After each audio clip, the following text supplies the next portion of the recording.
Hundreds of thousands of New Yorkers have gotten COVID-19 and recovered, but the long-term impact on their health is still in question. And now, as Kayla Green reports, researchers at the University of Rochester Medical Center are studying the effects of COVID-19 on the lungs. Researchers started studying human lung development 6 years ago, but researchers at the University of Rochester Medical Center tell me it's even more important now with the onset of COVID-19. Gloria Pryhuber is a neonatologist at URMC.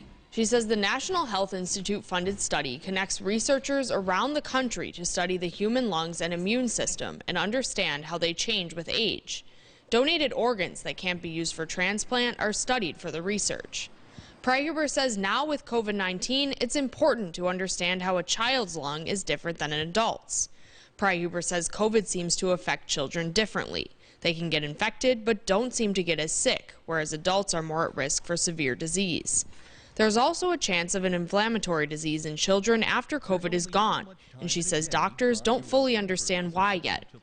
The study will also help researchers understand if adults will experience ongoing issues with their lungs due to COVID. Pryhuber says they will gather lung material for research from people who have died from COVID. She says they hope to find ways to suppress the infection or make the immune system fight the infection without injuring cells. Many of us, as we're watching COVID-19 around the country, around the world, and feeling kind of helpless about, what can we do to make it better other than wear our mask and keep away, from people. So this gives us an opportunity, to give back, to do something that can be really important in making people's lives better.